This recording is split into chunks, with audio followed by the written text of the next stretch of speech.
Hi guys, BuildZoid here, and today we're going to be taking a look at test data from the revision 2.0 of the Probinator, which is significantly better than the previous revision of the Probinator because the previous revision had major issues with basically picking up switching noise from the VRM on some motherboards based on basically how the VRM was laid out.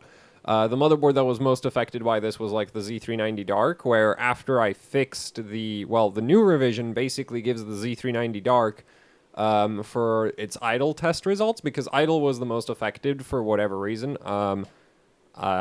Mostly because idle doesn't have a ton of CPU switching noise, so small amounts of like VRM switching noise getting into the signal.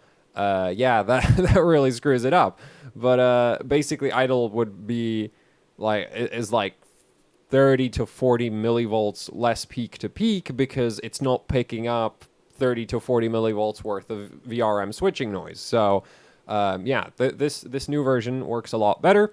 And the main difference that you can you can't see it on the new version, but on the old version, you'd have to have a probe hooked up to the CPU. Well, now we have what I call vCore over coax, which is this cable right here. This is a piece of coax that goes all the way into the CPU socket. So big thanks to the, to be fair, I was considering coax into the socket. It was just like, it doesn't fit. And I didn't fix the problem that it doesn't fit. Like, it still doesn't fit, but it works better than the previous method. And the CPU runs, so, it's like, yeah, this is not the best way to do that. Well, the coax is the best way to get the measurement as far as I'm concerned, because there's just like the CPU is just so close to the VRM that there's really, like, I even tried a differential probe and all that happened was that it was picking up switching noise from two different phases at once. So ultimately the differential probe didn't work because it was just like, oh well. So yeah, anyway, so running coax into the socket, like, the main issue is there's not enough space in the socket to actually run a wire like this, so it's getting kind of crushed. But the measurements are fine, so I'm like, cool, we'll just run with it, because if it works, it works. And we'll see how that's actually in the CPU socket later.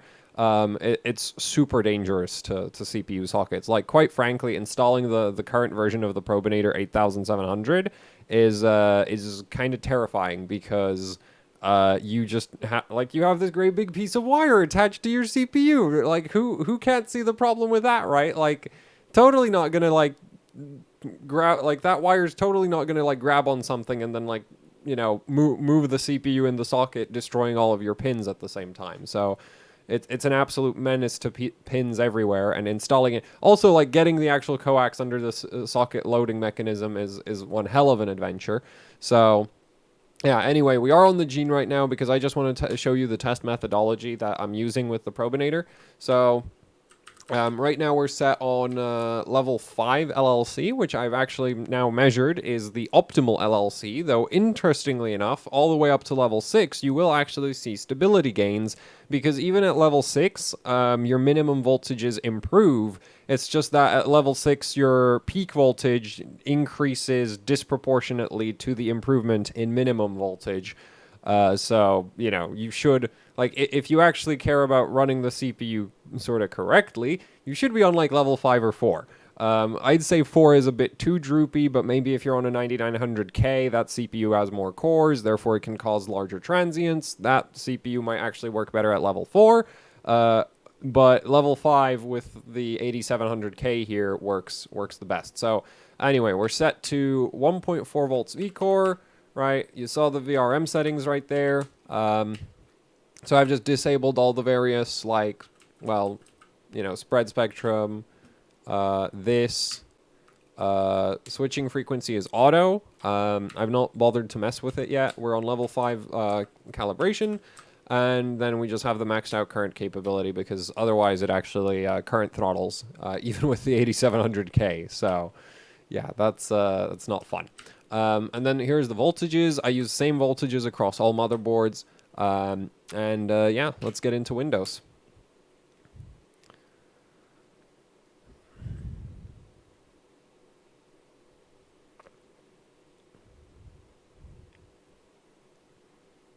So I came up with a test methodology that's like 4 different loading scenarios. And I came up with the 4 different loading scenarios basically. So one of them is just idle. So we're just going to sit on the desktop like this. And do I have the timer tool? Yes, I do have the timer tool. So, you know, if we're sitting on desktop like this, and I also have CPU-Z open because I don't trust the core frequency readout in Windows. So yeah, we just sit on desktop like this, and I measure the peak to peak of these spikes right here. Now, you might be wondering, what are those spikes? Well, those are the Windows event timer, which if you've been following my adventures with the oscilloscope, you should know at this point. But yeah, so that right there is the Windows event timer doing its thing. If we zoom in on that, and, well, okay, I've zoomed in too far. Or I've not picked up what I wanted to pick up. Okay, so you kind of get the idea. So that's basically the Windows event timer. That's the transient it causes. If we zoom out a bit, and some more. Actually, let's try looking at... Well, it's actually, like, it's not quite as bad. Like, if you sit in ASUS, the ASUS BIOS actually causes a nicer looking transient load. I don't think it's quite as bad as the Windows timer, though, when it ticks over. So, like, the dip isn't as large, but it's much more obvious, like, here's a transient, whereas this just looks like a random dip, kind of. But, yeah, so I test the Windows idle... Like, I just sit in Windows like this, and I take a 2,000 sample average of the peak to peak for these spikes here. And the logic behind this is just like, it's a nice steady load, right? The motherboard should have a pretty easy time dealing with this. I'd assume most boards end up in the same sort of performance category for this, but yeah. What did I want to do? I wanted to reset that. There we go. So... Also, I'm just going to do a proof that that is the Windows timer. So here we have a tool for tweaking the Windows. Wait. Okay. I don't know what I have with my trigger. Let me just quickly... Oh, it's on rising edge. Should be on either. There we go. That works better, doesn't it? So, yeah, here we have a timer adjustment tool. So, bam. And now we have lots of transients. But we're going to unset that, and bam, we're back to normal. So also you can see that just moving the mouse causes a transient, which is kind of fun.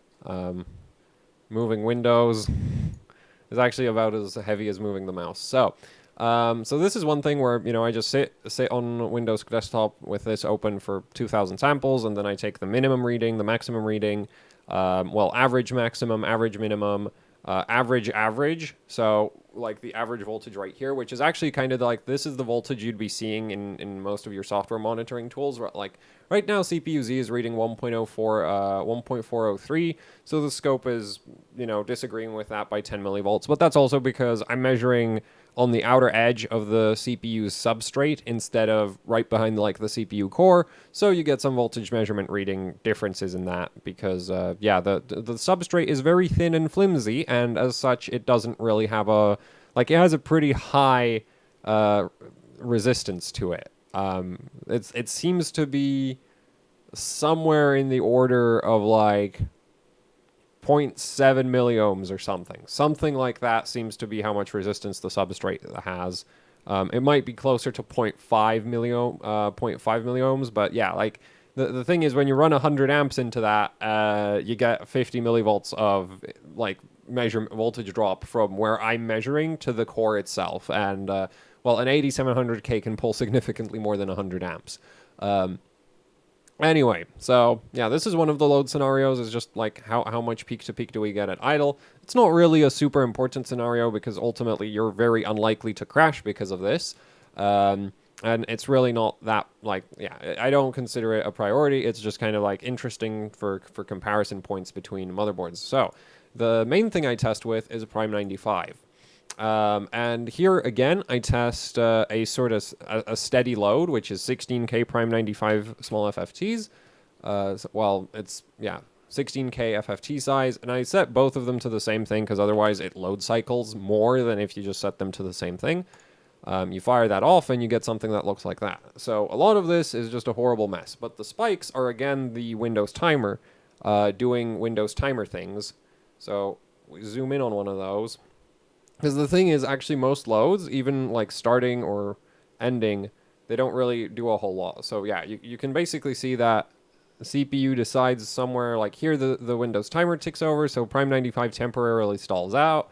CPU does whatever the timer wanted, and then we go right back to running Prime 95. So yeah, the main purpose of this is though for me to get an idea of like what average voltage we should be looking at for comparison, as more as a comparison points for some of the other measurements. So anyway, if we zoom out of that, yeah. And the spikes do vary a bit, and I assume the height of the spikes might depend on like when relative to the PWM signals does the CPU decide to stop running. Maybe sometimes the like, well, it's hard to say.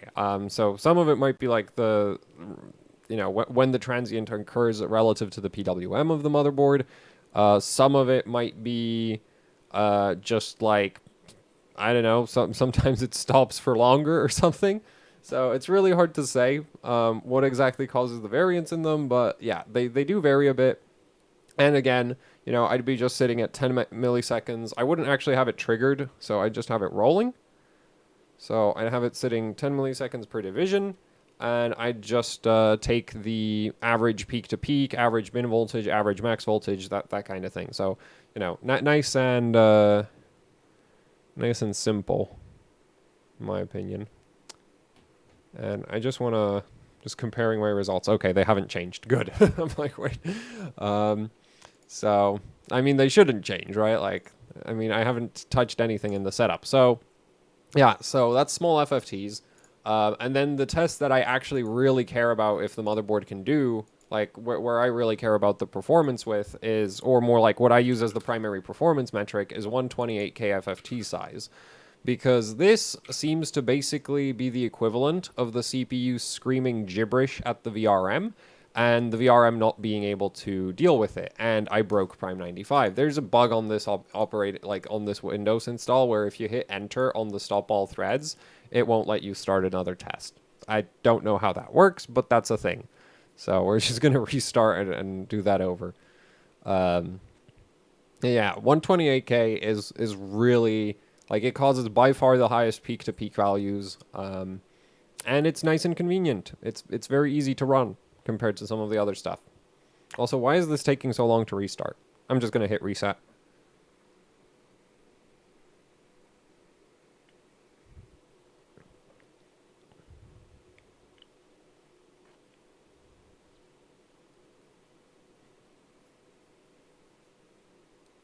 Also, I chose the 2000 samples based on if I run it for more than 2000 samples, it doesn't actually make a difference to the measurement. Like, the average doesn't change if I go up to 3000 samples or 4000 samples or 5000 samples. Like, by 2000 samples, the average value is stable.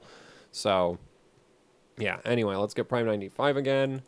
Core temp and custom 128. And here goes the CPU's total meltdown as to what it actually wants. Yes, so that right there is a disgusting mess. And that is what is like sort of the primary test for me with the various boards, because it's a disgusting mess. And yeah, and I just let this run for 2,000 samples, so that's the count down there. Just take 2,000 samples of that, and then take the average values.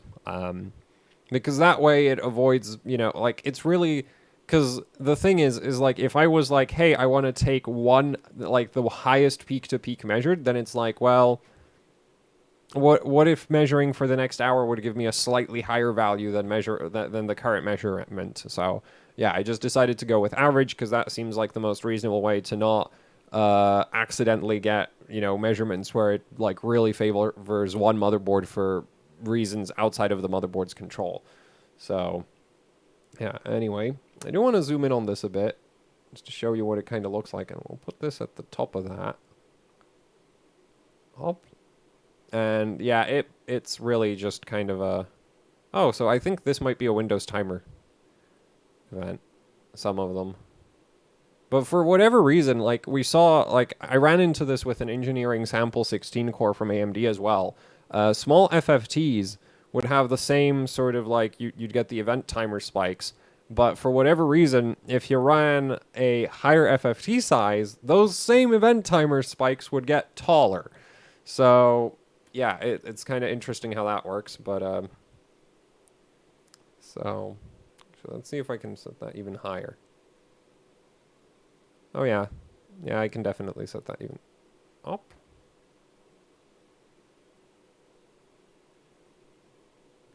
Yeah, so some of them get pretty damn tall.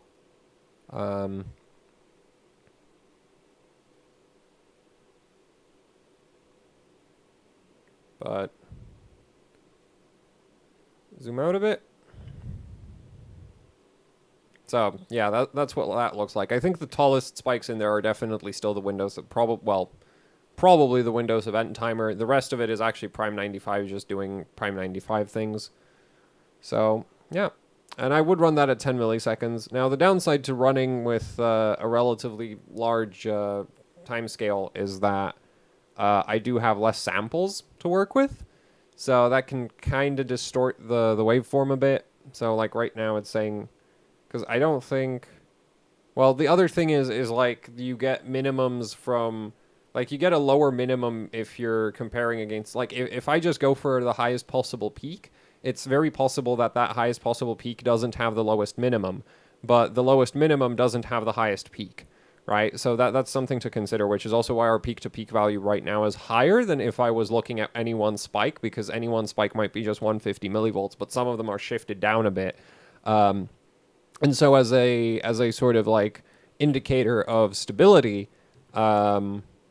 you know, it's like the indicator of stability is, as far as I'm concerned, the minimum voltage, because the minimum voltage is like if your CPU for even, you know, for a couple clock cycles does not have enough vcore, then that's, you know, that'll potentially cause a calculation error, and that's what's going to crash your system. It's not going to be the fact that, you know, like this up here basically irrelevant. It's the average voltage basically is what translates into the heat output of the CPU, but our minimum voltage, so the bottom of this monstrosity, is what really dictates how much stability you have. The peak of that is potentially a hazard from a sort of like from a degradation perspective, but I'm not sure like how, like there's like the degradation criteria, I'm not sure what exactly it would be.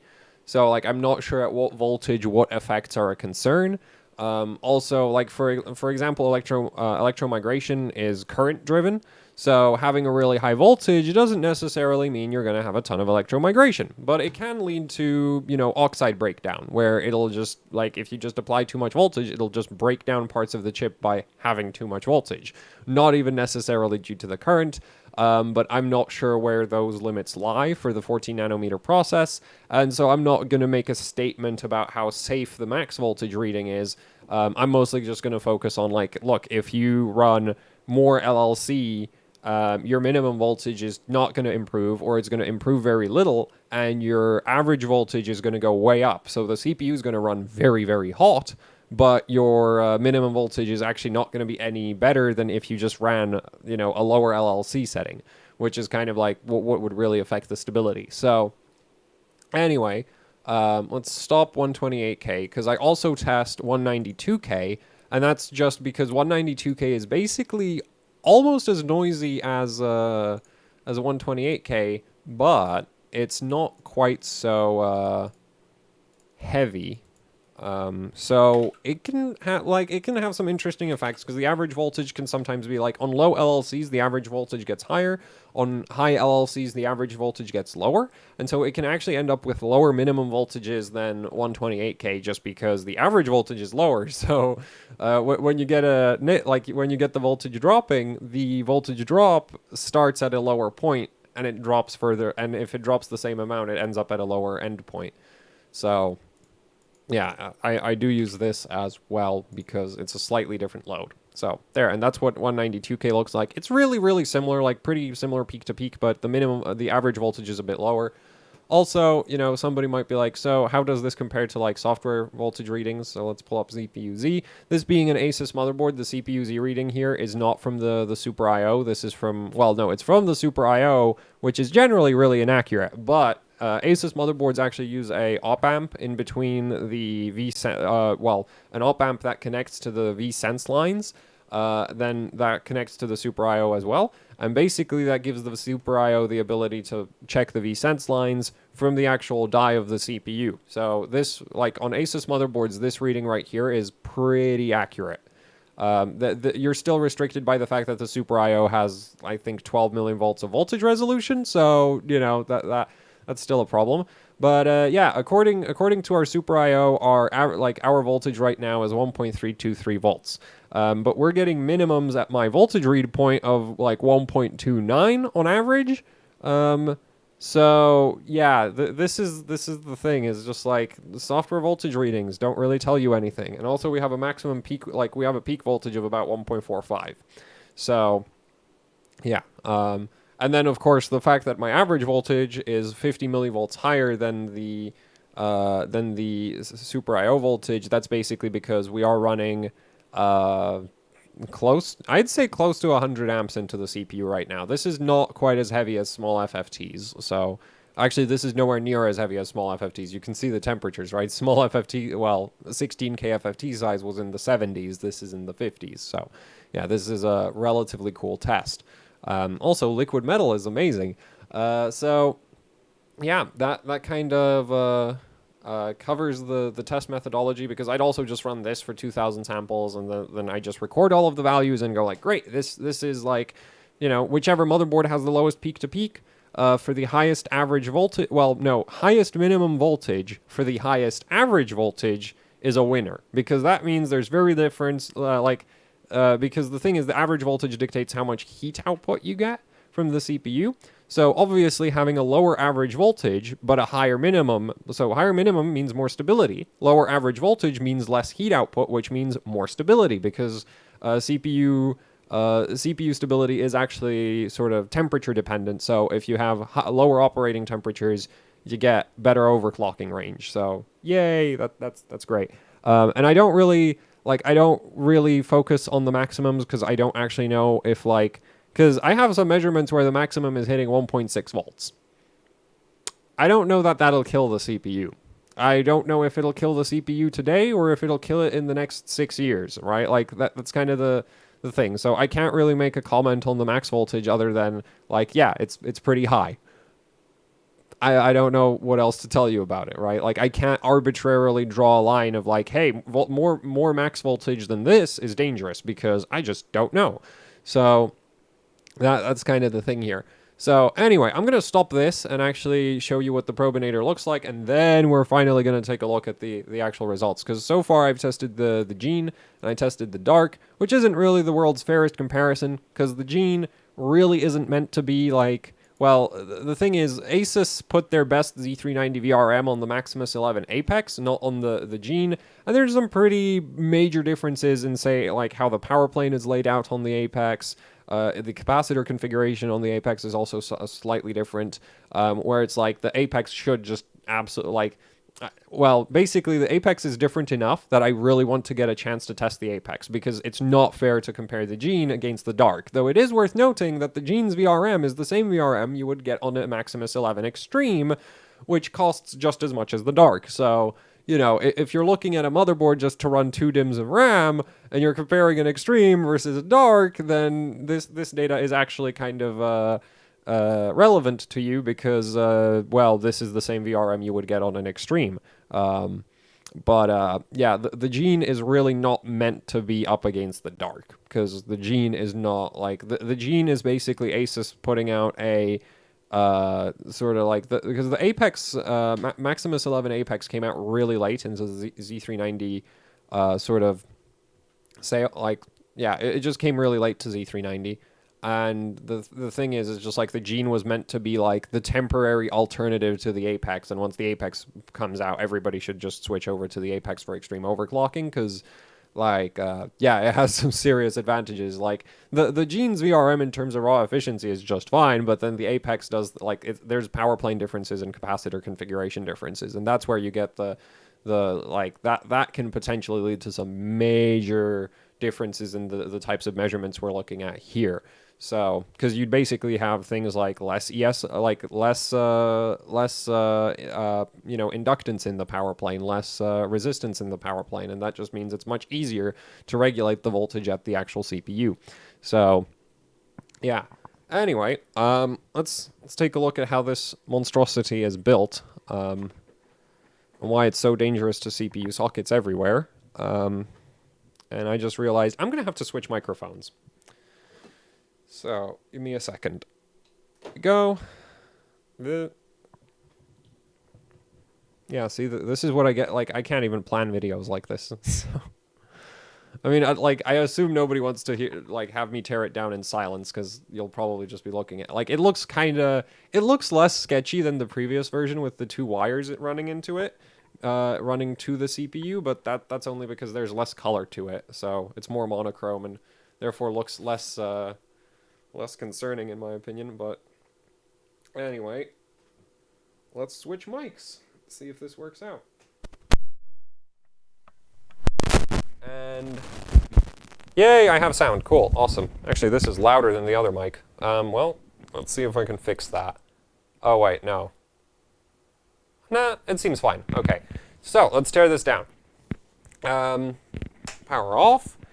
So first we need to get the AIO off, and actually let's get the fan out of the way. Oh boy. Nah, I want to move that. Up. And actually we need to move the GPU. Like, this thing is an absolute nightmare to install in CPUs. Like, I need the whole motherboard basically empty to get it in, because, yeah, it is, like, it has a great, like, it's a CPU with a giant, like, a piece of coax dangling off of it. Like, it is not fun to install. How surprising is that? Oops, and the oscilloscope camera. Well, we don't need the oscilloscope camera anymore, because we're just going to take a look at results after this. So I'm just going to pull these off. Actually, pull the memory sticks as well. Those are nice and warm, and my hands are nice and, well, my hands are freezing, so that's great. Let's get this.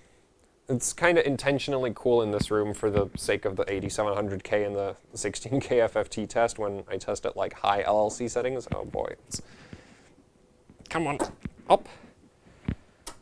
There we go. Ta-da!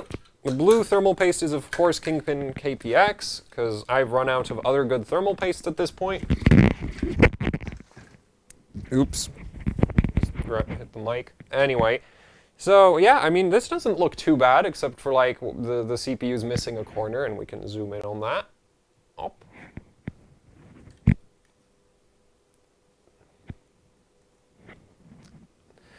So, yeah, this is our little piece of coax, and now let's get the CPU socket open.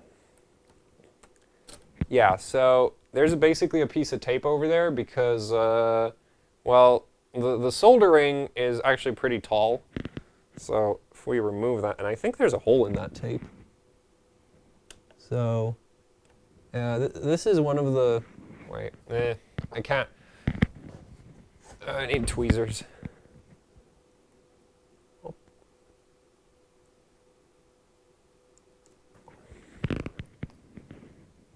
Wait, is there a hole in it? No, it's just scrunched up really badly. Or, yeah, no, the tape is still a one piece. Or, well, no, even if there was a hole in it, it'd be one piece, but, like, it's not punctured yet. So one of the issues is that little solder dot right there is ever so slightly too tall. And I can't really find any way around that, so that's where the ground connects for the coax. And yeah, it just comes in like that. And then you can see how just horribly squashed the wire is. So the proper way of doing this would be to have a IHS that is, like, I don't know, 50, no, like,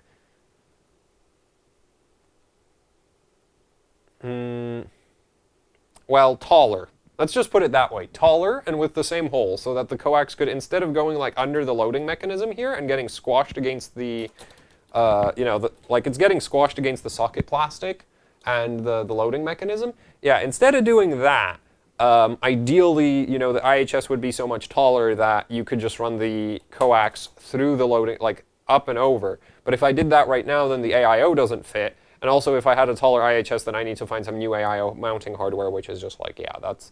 and that's why I did it this way, with the coax getting absolutely fucking... getting absolutely freaking, murdered by the ILM, because, any other way of doing this is really sort of, like, this is already kind of a pain to build, and any other version is even more of a pain to build and set up, so I'm kind of like, well, I haven't broken a CPU socket yet with it, so it's good enough for me. And the measurements are fine. So anyway, let's get it out of the socket.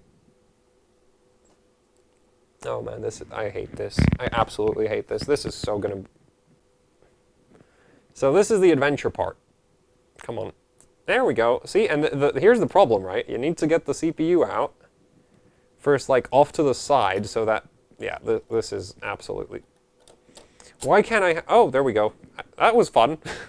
So sometimes the wire just comes out like this on its own, but getting it back in there is actually... Well, for that reason, it's also just awkward to get back in there. So if I want to install this, then the procedure normally looks like I put my CPU very far away from the socket because we just need the wire, and the wire is long, and the wire can be installed...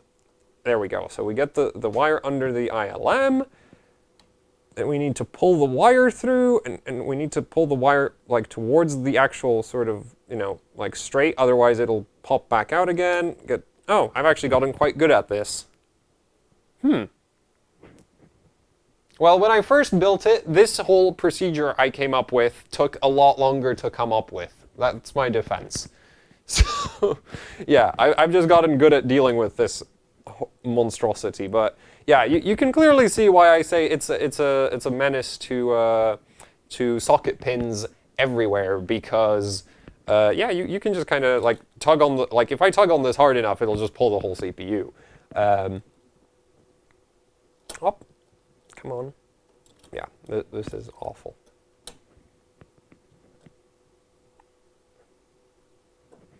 See, I normally like to grab the CPU from, like, either the bottom or top edge, because all of the pins are...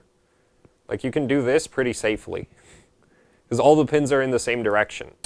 Whereas if you pull from the sides, the way the... Yeah, and now we're... There we go. Okay.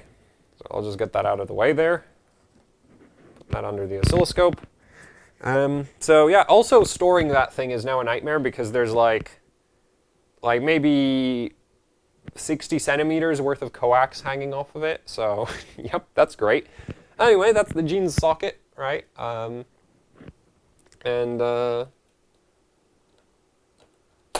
This is how the new Probinator works. It's awful, isn't it? So let's take a look at the test results. I'm going to switch back to the better microphone and take a look at the test data. So yeah, thank you patrons for funding, awful ideas like this, like the coax and the very unfortunate CPU, and also thanks to the guy who actually funded the purchase of the Maximus 11 gene, because otherwise I wouldn't have even this to test with. Though now I really need to get an Apex, because there's a significant difference between this and the Apex. So here we have test results, and there's going to be more test results, like way more test results, and I'm just going to swap the mics. So yeah, there's going to be a lot of probinating for a while, or should I just say probing? No, I like the sound of Probinator. I'm sorry, guys, but probinating it is. So yeah, I will be doing a lot of probinating. And anyway, here's the settings: 4.9 gigahertz, 3733 CL18. That's just what that memory kit has for XMP. 1.4 volts vCore. As you can see, I test all of the LLCs, but not necessarily all of the different VRM configurations, like not all of the different VRM settings, because that would take forever. Now, I do plan to take like some of the, like I will do sort of like, so this is like normalized results, but I plan to do sort of like normalized set voltage results, but I plan to do testing with actually like varying voltage and optimizing for best minimum voltage versus highest average voltage, just like with higher potentially voltage settings. Because, for example, right, if we look at level 5, Level 5 has significantly better peak-to-peak results than Level 6 in Prime 95, 128K, and, well, basically across the board. It's just a better LLC settings than Level 6 is just worse than Level 5 across the board. You pick up something like 30 millivolts here, 40 millivolts there, 20 millivolts there. And so Level 5 LLC is evidently the one that has, like, is optimal for the CPU in terms of current draw. But it also runs 50 millivolts less, min voltage, because it's like 80, wait, is that? Yeah, 80 millivolts lower average voltage, because this is a very droopy setting. Right? So it just runs significantly less voltage. So the minimum voltage is actually lower, even though our peak to peak is pretty good. So what I'd like to do is I plan to do like retests where I take like level 5 LLC and bring up the voltage setting until we get sort of the same average voltage as level 6, and then we compare compare the results. And I'll basically grab a bunch of boards where it's like this is their optimal LLC settings, and then we'll just bring them up until bring them to a same voltage level of, say, 1.42 volts average voltage reading in Prime 95, which would actually mean that I'd be setting for like 1.48 volts, which idling a 90, well, honestly, idle at 1.48 volts might be fine. It's just like, it's just like high, like voltages that high still like that. They seem sketchy to me. But actually, no, because this is, well, no, it's going to be 1.48 at idle, because even there, like idle, we're looking at 1.41 volts right there. And also, I need to hide these columns. Wait, no. Hide. This way we can see more of the results. So, yeah. Also, for the LLC 8 settings, I only ran 1K samples for Prime 95 small at like 16K FFT size, because the CPU, like if the CPU starts thermal throttling, it completely throws off the measurements. So I only ran 1K samples because that's about how long it took for the CPU to get to 95. So I was sitting there the whole time watching, like, is the temperature too high yet? Is the temperature too high yet? And then it was like, well, I have my measurements, so stop the damn test. Yeah, otherwise, like, the thing is, if the CPU thermal throttles, then it starts changing, like, it starts dropping the multiplier, and to drop the multiplier, it just causes massive transients as a side effect. So, yeah. Anyway, so the gene, basically you want to look at level 5. Level 5 is kind of the optimal LLC, because if you go lower than level 5, like, you don't really gain anything.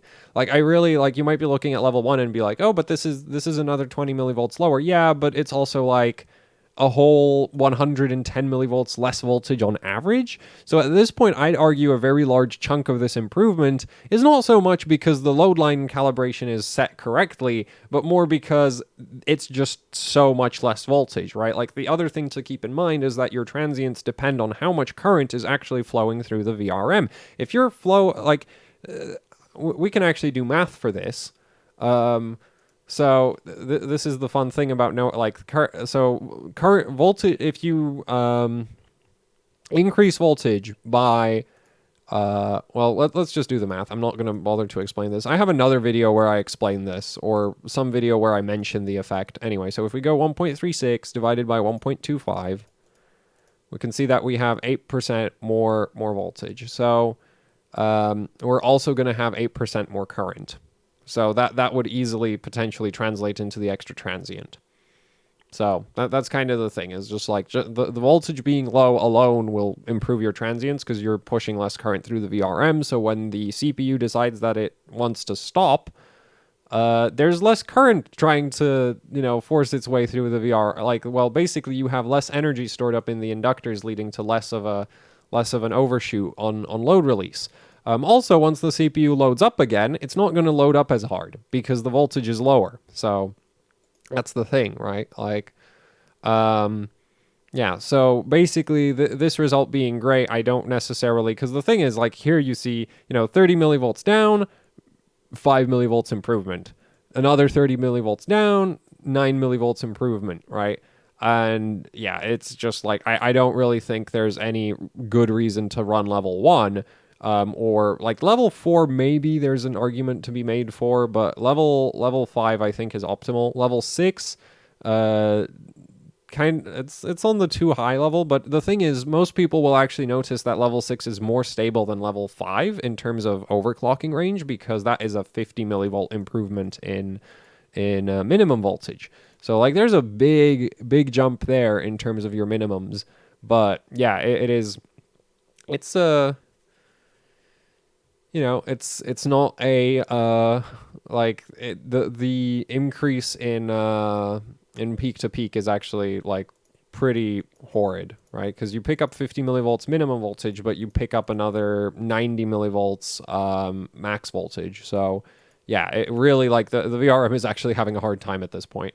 And then if we go up to 1.5, like level 7 LLC is just like, you thought level 6 was bad? Well, let me show you something. And level 8 is just like, level 8 is doing 211 millivolts in freaking small, like in 16K. It's not really, like, small FFTs is a mix of 8K and 16K. This is literally just 16K. So it's not exactly correct to call it small FFTs, even though it's like part of the small FFT test. Yeah, so that starts overshooting up to like 1.61 volts. This is hitting up to 1.61 volts. Even the sort of 192K, right? Like, so this is why I run 192K, because the minimum, like, average voltage is a bit lower, and our minimum is actually lower than our than our main test right here, which is like, yeah. Also, yeah, so basically level 8 LLC is just straight up bad. Like, your CPU runs insanely hot. The voltage regulation is terrible. Like, that's the best way to put it. It's just bad. Or like, your voltage is bouncing up and down like a yo-yo. Because yeah, this is why 0 ohm load lines aren't really, like, not really a thing. If you actually care about voltage regulation. And yeah, so oops. Yeah, so that's kind of the results for the Gene. Now, if we look at the results for the Dark, and I chose these two boards because they're both technically kind of extreme overclocking boards, except like the Gene is supposed to be, well, the Gene isn't even significantly cheaper than the Apex, which is just like, okay, well, like, it's like a cost-effective extreme overclocking board. Well, compared to the Dark, it is. Like, it is way cheaper than the Dark. But then you look at the Z390 Dark from EVGA, and this board is just like, it is killing it, right? Even with completely disabled VDroop, we're getting up to only 180 millivolts peak to peak. Like, the Dark with no droop is like the Gene at level 5, almost, right? Like, it is insane, just like how good the Dark is in terms of transient response. And keep in mind, the VRM configurations for these two motherboards could not be like the thing is, so the Gene is a 5-phase V-Core VRM. There's no doublers. You have 10 IR 3555 power stages in parallel. You have 10 400 nanohenry inductors with 2 in parallel per each phase. So, the Gene, like, in terms of raw current handling capability, the Gene is not that far off the Dark. But then you look at you look at the voltage regulation results like this, and it's just like, oh, that's why the Dark is $500 and the Gene is, well, not available in America. So, yeah, but the Gene is like 300-ish quid. So if it was available in America, I'd assume it'd be around $300. Because that's normally the price, that's normally how much we get screwed on pricing in the UK, is just like, you see the price in the USD, and you just add a pound sign in front of it, and that's how much you pay in the UK, even though the pound is worth, quite a bit more than the dollar. So that's kind of that. Anyway, so the dark is absolutely ridiculous, and the dark's best LLC setting for sort of regulation is basically 50%. Or like the thing is, it doesn't really improve significantly if you go lower than minus 50%. It kind of does the thing what the Gene does, where it's just like there's a lower, like there's a floor below which you just don't really gain that much. Which for the Gene seems to be around that sort of 160-ish range. Right, well, 174 to 160 range. Like, I consider this a good value because the next step up is huge. Also, it's kind of like I feel like ASUS should really have a level 5.5 in between level 6 and 5 because that is an 80 millivolt gap, right? Like, so here we have a 40 millivolt gap, here we have a 30 millivolt gap, and then bam, 50, 80, just 80. Like, why isn't there a level 5.5 where I can get like 1.38 average voltage, right? I really think like the LLC steps, like this is too much, like this is potentially unnecessarily too much droop, and this is too little, arguably, right? So that's kind of the thing. Anyway, you know, if we compare the 16K FFT results between the dark and the Gene, we can see that the load lines don't seem to be significantly different between them, right? There's only 20 millivolts difference between these two results right here. So 1.49, 1.47. I have, like, this might be down to pin contact in the socket, and luckily I have two of the same motherboard, so I can actually validate that. Unfortunately, there's not really any convenient way to grab a, like, dye sense measurement from the dark. So I don't have one for the dark, whereas the Gene, it just spits it out right in CPU-Z, so that's nice and convenient. But, yeah, still, like, I don't think... Like, I'm not sure what causes that difference there. Interestingly enough, the Gene seems to have, like, the funny thing to me is that 128K Prime 95 is actually lighter than 16K. So you should, even if your LLC is completely maxed out, this should be running less voltage than this. And the Gene doesn't do that. And I have no idea why. It just, like, it actually, like, for some of the lower tests, like, on level 6, it actually goes up for the 128K test. So, yeah, whereas the dark does what you would kind of expect, where it's like, okay, so 1.47 in the really high current test, 1.43 in the slightly lower current test, 1.42 in the lower current test, in the lowest current test that I have, right?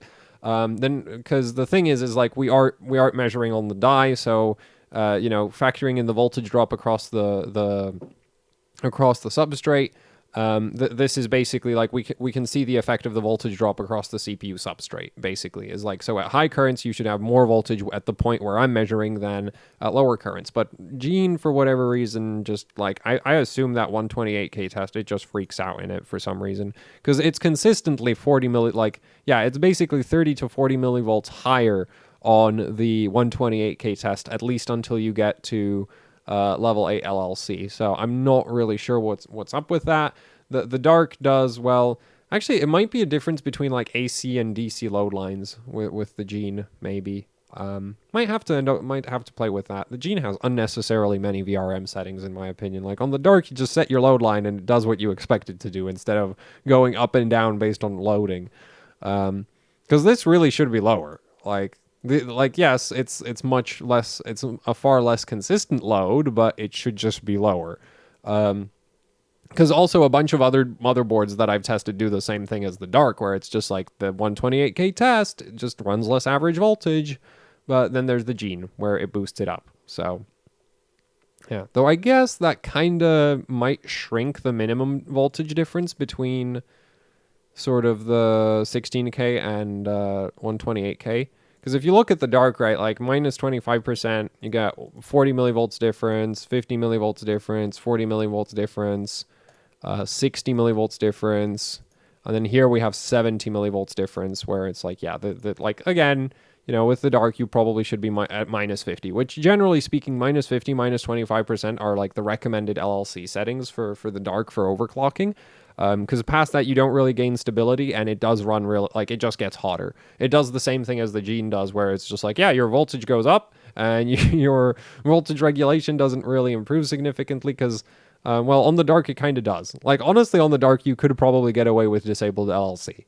like completely disabled, which is not ideal, but like the measurements say it's not actually that bad.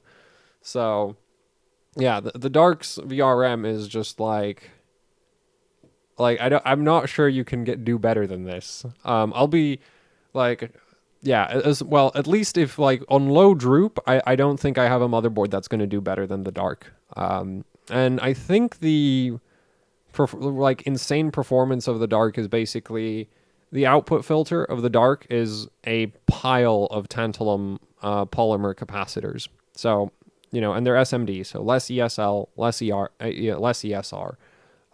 Then you have like the multi-layer ceramic configuration, I'd actually say is probably in favor of the Gene. But then there's also the fact like the Dark just has far less inductance per inductor. The Gene's on 400 nanohenry inductors. Now they are in parallel, so effectively they should look like a 200 nanohenry inductor per phase. But the Dark is on 150 nanohenries. And I also think for the minimum, like the minimum voltage could actually benefit from having like way too many like having a bunch of interleaving phases, because worst case scenario for load insertion transients, as in the CPU starts pulling a bunch of current out of nowhere, best case scenario for that is if it happens mid-high PWM cycle. Worst case scenarios is if it happens between PWM pulses, right? And the thing is, on the Dark, since you have so many damn phases, at a voltage like 1.4 volts, like, you're not gonna have a gap between the PWM pulses. Like, there shouldn't be one. So it's literally like worst case scenario for a transient on the Dark is literally impossible. Whereas on the Gene, it's very possible because this is a 5-phase. So you have a bunch of space in between the PWM pulses where it's like, yeah, if the CPU decides to, you know, start pulling a lot of current right now, there's not any phases turned on. Which does actually lead to worse transient response. Then there's also the potential for like firmware tuning on the actual PWM controller. So, you know, and there we have a difference of it's like intersil versus international rectifier. So yeah, that's the thing. Is just like there are major differences between the Dark and the Gene. And yeah, the Dark wins, but the Dark is so much more expensive. So now I'm really interested to see how the Apex does, because there's some pretty major differences from the Gene to the Apex. They're not as massive as like Gene versus Dark or even Apex versus Dark. Like the Dark is pretty unique on Z390 in terms of its VRM. So yeah, I really wonder, like, but I'd like to test an Apex, because the Apex should be, you know, a step above the Gene, and it's not like the Gene, like, well, okay, if you max out the LLC, the Gene is just not usable, is one way to put it, right? Like, maxed LLC on the Gene, like, honestly, this is a setting where it's like, if this was removed from the BIOS, I don't think I would mind, because that right there is like, yeah, and even level 7, like level 7 I don't think is like if those two weren't in the BIOS, it wouldn't be a bad thing in my opinion. But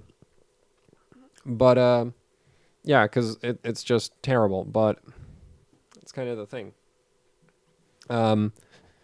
Anyway, right now I'm having doubts about how much I like this video, but unfortunately, it's also 52 minutes long, and I really don't plan to like try reshoot it, because I don't feel like fighting the CPU into the, well, it's not really fighting the CPU into the socket, but I don't feel like redoing the beginning of this video. So anyway, here's the results. Dark wins, Gene loses. Doublers don't really seem to, like, the thing is, like, maybe it's possible that if the Dark didn't use a bunch of doublers, you could get even better transient response out of the Dark. But the thing is just like, well, evidently the Dark just doesn't care that there's it's like, I really think that the Dark is winning on, well, I'm actually not even sure, like, because the thing is there's going to be different PWM signal delays between different doublers, but like the concern with the doublers is basically how quickly can you get the high side MOSFETs turned on relative to how quickly your output voltage is dropping, right? And your output voltage is going to drop based on your capacitor configuration. And I think the dark kind of brute forced that, where it's just like, it's a bunch of tantalum. You know, there are some actual extra multi-layer ceramics in between that as well. And it's just like, so with a output filter that looks like that, does the VR, like, do you really need to respond the fastest?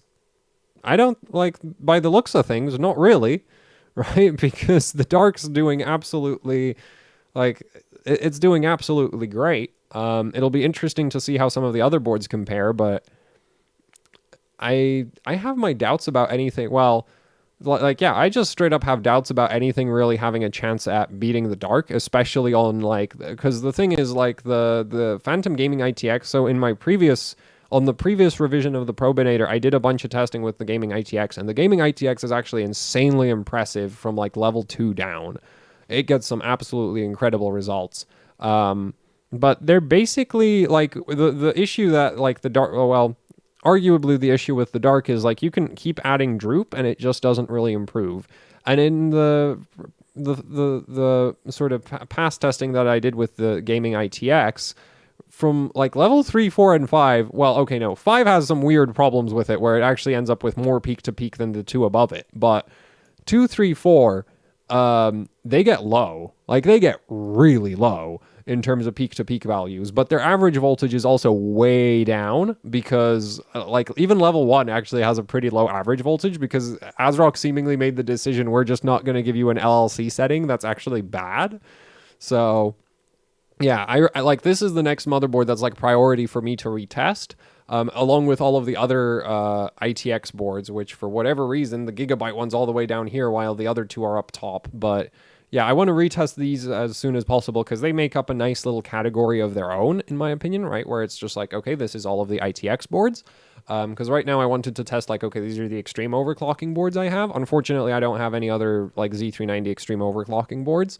But yeah, I really want to see how the Gaming ITX compares, because in the past testing, this thing was really impressive on, like, the very droopy LLCs, whereas the dark with really droopy LLCs, like, it really doesn't improve very much, right? Like, it barely changes.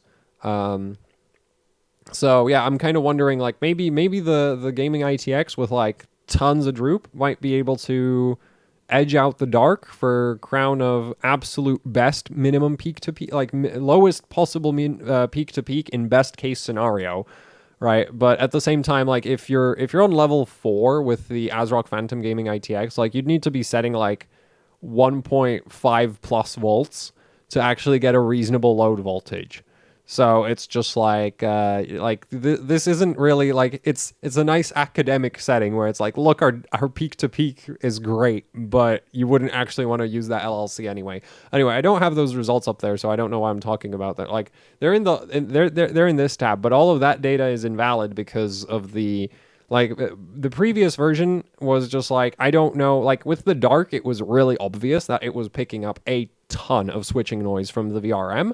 And so I basically scrapped all of the old results, because then I was like, well, okay, so on the dark, it's really bad and obvious, but what if it's still there on the other motherboards? That invalidates all of the results, because we want to look at the switching noise from the CPU, not from the VRM, right? So that's kind of not from the switch node of the VRM. Like, if it was just, like, the ripple of the output, well, no, I still wouldn't really want that, but, like, no, like, we were literally just getting, like, the switching of the switch node of the VRM was just getting thrown onto the V-core measurements, so that was really screwing the dark over in the old tests. Also, the dark absolutely destroys the gene on peak to peak at idle. Like, it kind of looks like a progression where it's like, okay, so this is the gene, and then it just keeps getting better from there, and that's the dark. Yeah, so I'm really interested to see if anything can, like, get even close to the dark, because I know for, like, the Gaming ITX should ultimately not, like, once you get into the higher LLC settings, the Gaming ITX starts to basically end up in the same performance category as the dark, or slightly worse. So I actually kind of wonder if maybe some other ASRock boards wouldn't be really good. Man, the thing about this kind of testing is just like, and now I want to do more testing, except, like, you know, it's not like I don't have anything to do as is. eh, right? But yeah. So basically, if you have a dark and you're overclocking on the dark, go ahead, use basically whatever LLC you feel like because it just doesn't matter, except maybe disabled. Like disabled is actually bad, but 75%, 50%, both great LLC settings. I also tried 800 kilohertz. This I think is honestly margin of error, like the 4 millivolt difference here. I'd say that's margin of error. So yeah. Because normally the recommendation is to run the dark at 800 kilohertz. And now somebody might be wondering, why doesn't the higher switching frequency... I'm not going to get into that. Basically, modern multi-phase, like modern high-end multi-phase voltage controllers, depending on how they're programmed, they will temporarily ignore your switching frequency settings on transient events. So this kind of becomes irrelevant. Like the switching frequency can actually it can kind of end up being irrelevant to certain designs because of just how they function. Also, it's worth noting that I'm pretty sure, like for the 128K FFT, like I really need to get a mixed signal scope with like 16 channels so we can actually check out what the PWM of all the phases is doing during something like 128K versus 16K versus like, the idle event, like the event timer ticks at idle. So yeah, because I really want to see how the PWM signal, like how the PWM signals actually respond to that. Because that's going to be real, like that, in my opinion, would really be cool to sort of see like how the boards respond, like how the boards actually respond, right, to the transient. But yeah, as it is, this is kind of the best I can do in terms of well, for now, this is enough. Unfortunately, like this testing right here is, or like these results are so not making ROI on themselves. Like, unfortunately, because yeah, but thank you patrons for making data gathering like this possible because trust me, it is not cost effective at all. It might be cost effective if I was working for a motherboard vendor where it's like, hey, we want to see how our competition is doing, but as it is, it's just kind of like, yeah, I'm doing all this lovely measuring and I don't think anybody actually cares that much. But anyway, yeah, that's the results. And this video is an hour long. Well, I guess it is a kind of complicated topic. So yeah, next up is going to be the Itx boards because again, I really want to retest the Phantom Gaming ITX. I don't really care about the rest of the Itx boards, but it's like if I test the Phantom, then I may as well test the others. Because I really want to, like, because the thing is actually with the new revision of the Probinator, I think it's actually more sensitive than the previous version. Because it seems to have, like, the results that were previously pretty good have gotten kind of slightly worse. And the results that were previously, like, say, the Dark's results where they were absolutely atrocious because they were picking up switching noise, those got better. So, yeah, it's kind of interesting. So, I need to really retest everything with the new, like, the latest and greatest version of the latest and most dangerous version of the Probinator. And, yeah, need to do the Itx boards. So that's it for the video. Hopefully this was somewhat interesting. And yeah, so thanks for watching. Like, share, subscribe, leave any comments, questions, suggestions down in the comment section below. And if you'd like to support what I do here with actually hardcore overclocking, then yeah, there is the AHOC Patreon, which does make testing like this possible because trust me, this like not cost effective at all. Like, I'm never making ROI on this, so, because my channel's too small for that. And I don't think, like, the thing is, I don't think anybody is really that interested in this test data. Like, well, most people probably, like, no. My channel, even if it, no, there's no way my channel's getting huge for publishing data like this, because who cares about this? That's what I was going for. So, yeah, the Patreon really helps out, of course, and Teespring actually helps out a lot as well. So, there's shirts, posters, stickers, socks. You can find all of that on Teespring, and that does help out with this kind of testing as well. Because yeah, it's not like I don't make any money off of the merch. It's like if I didn't, then I wouldn't be pushing it. So that's kind of that. Anyway, yeah, that's it for the video. So I guess thanks for watching, and goodbye. I'm gonna hit the stop button now.